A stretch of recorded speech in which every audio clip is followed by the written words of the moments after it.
this is my review of Assassination Classroom.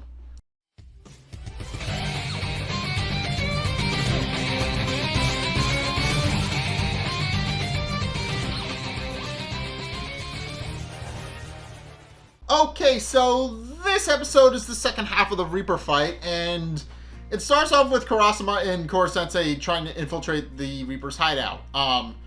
And the Reaper openly admits that he's a little bit surprised that both Karasuma and Korosensei are there, pointing out that he's not really ready for either of them, and decides to go into his next plan, which is to basically it's just Plan 16 as he refers to it, and it's Irina's time to shine, as he puts it.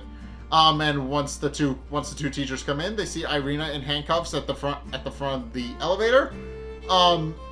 And Karasuma immediately comes to her aid and brings her aside to try and get her handcuffs off. As the Reaper, and meanwhile the Reaper shows up. And Karasuma is a little bit skeptical as to how he's able to shield his presence, but the Reaper proclaims that he's fitted an explosive collar around Irina's neck, as well as all of the children, and that should Korosensei or Karasuma try anything, he'll blow them up. So yeah, basically there's no real chance for Korosensei or Karasuma to try anything. But Korosensei believes that he's actually fast enough to actually outsmart the Reaper and actually defeat him. And proceeds to come up with a game strategy, only for Irina to shoot his tentacles off, and then he gets dropped down a pit as the Reaper shoots at him and keeps him from actually climbing out. Which scares Korosensei because he moves at Mach 20, so the fact that somebody's able to keep up with him scares him a little bit. But in any case, he falls down the pit and into the cage with the rest of the children. At which point the Reaper shows up with Karasuma and Irina and reveals the rest of his plan. That the bars are actually fitted with anti-sensei material, and that he's going to flood the cage and cause Korosensei to be cut to ribbons by the bars. And although Korosensei openly remarks that he actually has developed a bit of a counter strategy to the material, pointing out that his tongue is actually equipped with stomach acid, though the students openly admit to him that won't really work very fast. So yeah, but in any case, the Reaper shows up and proclaims that he's going to basically just flood the chamber once he hits the button, and if anybody tries to escape again, he'll blow them up. At which point Karasuma points out that the Reaper's plan is a little bit nuts, and that he can't be willing to sacrifice the lives of children for the sake of killing Korosensei. And the Reaper proclaims that that's basically what's going to happen, because as he points out, it doesn't really matter so long as the end result is that Korosensei is dead. At which point Karasuma scolds Irina for her irresponsibility and working in this plan. And then remembers a conversation he had with his boss a long time ago about when they were first setting up the assassination project on Korosensei. As it turns out, they don't really have a policy on what happens if the kids are injured or killed in one of the assassination attempts, and that Karasuma will just have to kind of play by ear and come up to it when he sees fit. And Karasuma, realizing that moment is now, decides to step in to defend Korosensei and the kids, pointing out that the lives of 27 students aren't worth the assassination of Korosensei. And then at which point the Reaper realizes that this is going to be interesting, and then runs further into the building with Karasuma in tow. With Korosensei hollering after him to keep his transceiver on so that they can keep in touch with him. At which point Irina remarks that it's not going to do much good, and that the Reaper actually does have a plan, and that she's going to willingly keep up with what's going on with the plan, because, as she points out, it's just part of the plan. She doesn't really care about the end result anymore, so long as they actually kill Korosensei. And with that, then removes her explosive collar, which is apparently just has a button on it, and then she proceeds to go help the Reaper, who has set up multiple booby traps with Irina chasing after him. Karasuma's just kind of following through, trying to figure out the booby traps and how to actually get through. And although he doesn't really have time, apparently he's also he's built very well, I'll put, because he kind of just takes an explosion at point blank range and shields himself with the door, so he's fine. and then this happens multiple times until he gets to the main chamber where the Reaper is hanging out. At which point Irina finally catches up and tries to shoot Karasuma in the back, quite literally. And then at which point Karasuma points out that Irina is going to die if she continues on this path, with Irina being okay with that because, as she points out, she feels she has a kindred spirit with the Reaper and feels like that regardless of whether or not they actually work together, they're actually going to succeed at killing Korosensei, and that it doesn't really matter to her anymore. It doesn't really matter the end result. And at which point the Reaper points out that Irina and him are very much alike, and pointing out that he can't actually grew up in a war-torn zone, and points out that he learned very quickly that death is a very dangerous thing, and that Irina understands that just as well. And then also points out that she makes a great pawn and then blows up the ceiling, which drops a bunch of debris on her and Karasuma, and then he runs off. At which point Karasuma reveals that he's actually alive and well, having survived, but is also torn because he's not sure whether to go after the Reaper or try and save Irina. And his choice is made for him because the kids point out that though Irina has made a couple of mistakes and has kind of barely made it to her 20s. They point out that even though she kind of made a mistake, that she doesn't quite figured out all the pieces, and she needs to be able to learn from those mistakes. And after hearing that from the girls and the rest of the students, Karasuma decides to save her and lift up the rubble that's sitting on top of her. And as he's doing that, we actually get to see a peek inside Irina's head and actually find out what her backstory is. As it turns out, she did live in a war-torn village that was completely destroyed to save for her. And that's when Lovro found her. Lovro and his wife decided to take her in and raise her. And then decided to basically train her to be an assassin, pointing out that it would be better to basically make it dull to the nightmares of what she's seen than to just let her live with the nightmares forever, and decide that would be better. And Irina did accept on that regard, so she's more than willing to do that. And then points out that all her life she's lived that kind of way. She's just kind of lived in a pool of blood. She's just kind of gone from assassination to assassination, and is just kind of swim in blood like a fish swims in water. So she points out that a betrayal is a fitting end to her. And then at which point Karasuma saves her and tells her to get up because he can't hold the rubble forever. At which point he uses his shirt to make a splint for her, which she's a little bit ecstatic about because of her aforementioned feelings for Karasuma. At which point he points out that he's going to go after the Reaper, and that he needs her help because he knows that she's not going to be able to help him for the sake of the world, but that he hopes that she'll be able to save them for the sake of their world, and which he decides to actually take up on his offer. And sure enough, the Reaper realizes that the kids are missing, or at least he thinks they are, and decides that he's going to blow up a couple of them to make sure that they actually stay in line and actually stay in the cage.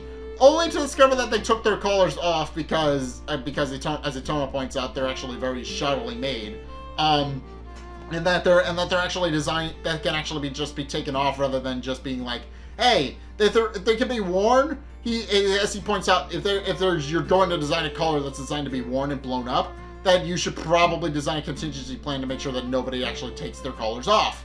The Reaper didn't do that, hence why the kids were able to get theirs off, and were also able to use a combination of their uniforms and a couple of the students' creative skills to actually blend in with the background, with the exception of Korosensei, who basically strips down to nothing and uses his camouflage to hide. So yeah, inherently it's very funny, and Korosensei is even a little bit embarrassed, but they are able to trick the Reaper into thinking they escaped. And the Reaper realizes he needs to go back and find out what happened to him.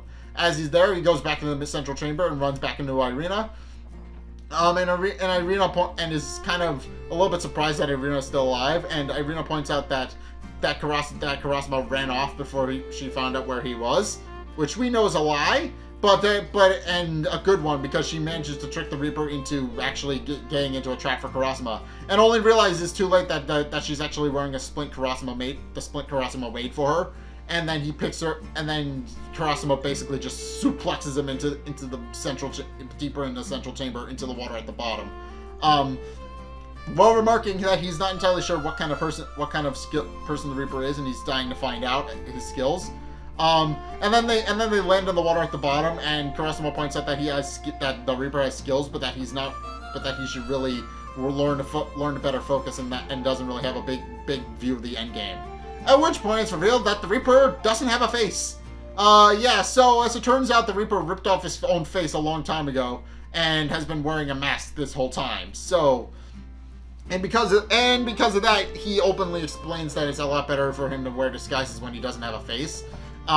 So he points out that Karasuma should know better than anybody that the good assassin always has several tools for the trade.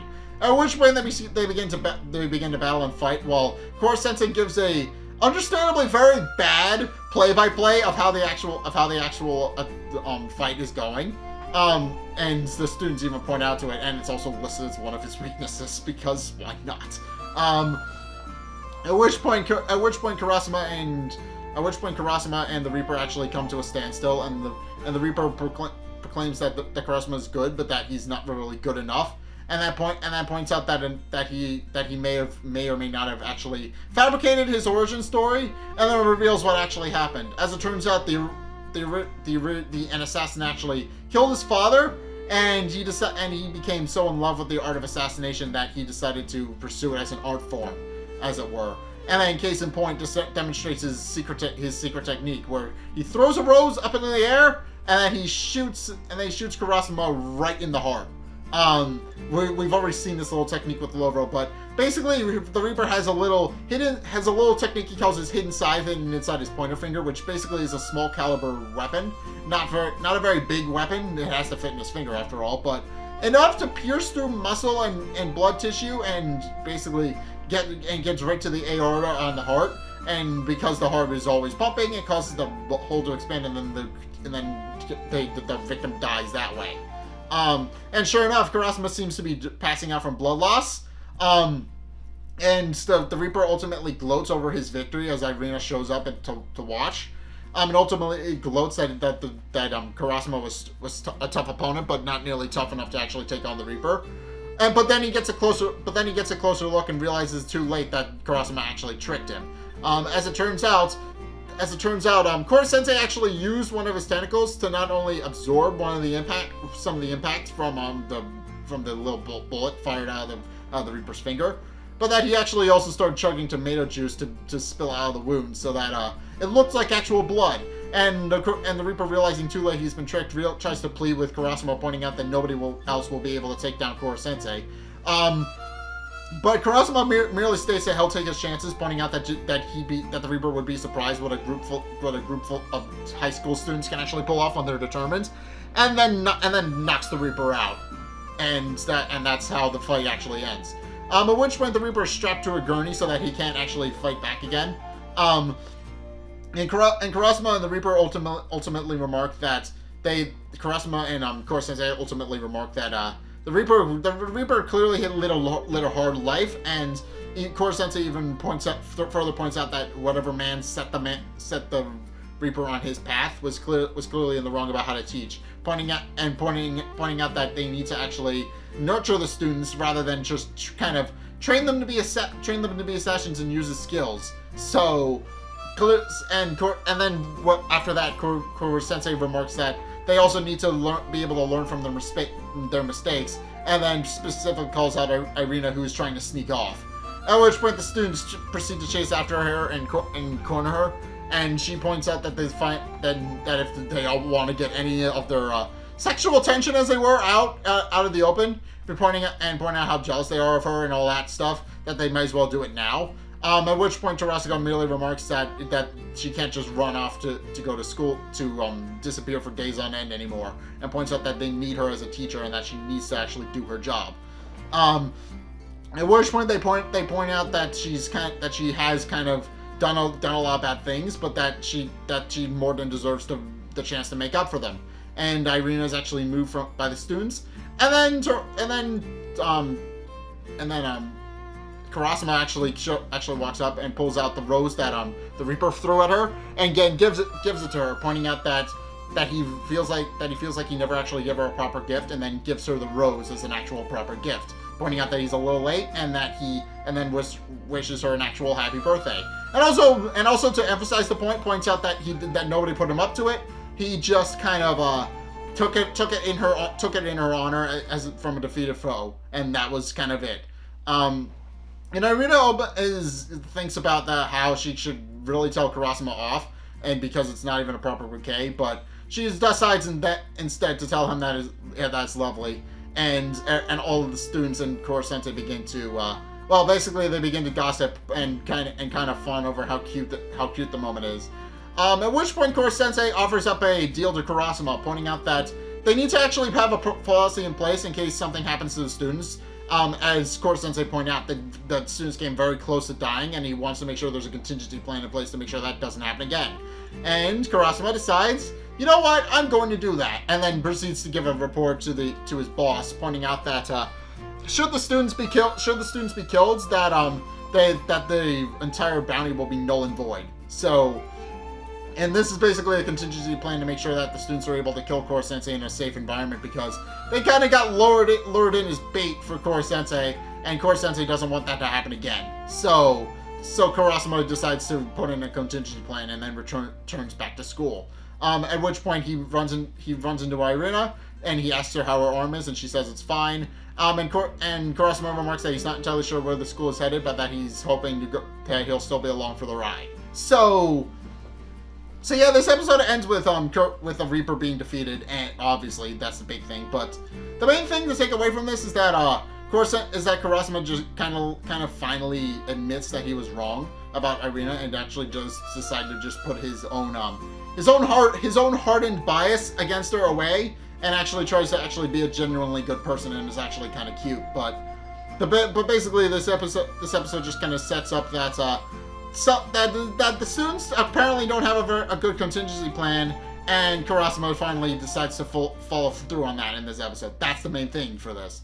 But yeah, the Reaper's been defeated. He's been defeated. He's been apprehended. He's been restrained, and yeah, basically that's the end of the world's strongest assassin, at least for now. But yeah, that's it. But yeah, basically that's how this episode ends, with the students actually using their ingenuity along with Karasuma actually beating the shit out of the Reaper. And, well, that's basically how the episode ends. And that's how the two-parter ends, with Karasuma finally realizing that he was a bit harsh on Irina, and Irina realizing that, basically she's been a bit of a crap teacher. So yeah, everybody reconciles, happy ending. But in any case, that's my review of Assassination Classroom. What did you guys think? Let's get a discussion going in the comment section down below, or over on my Discord server, link in the description. Anyway, thank you guys so much for watching. If you enjoyed, be sure to like, comment, and subscribe. Also, be sure to follow me on Facebook and on Twitter in the description below. And also, be sure to check out my Patreon in the description below as well. It's only a couple bucks a month. It really helps me out, and you guys get access to a bunch of cool perks, and I'm always saying thanks. So be sure to check those out in the description below as well. But, regardless of whether or not you do any or all of those things, thank you guys so much for watching. And until next time, I will see you guys in the next video.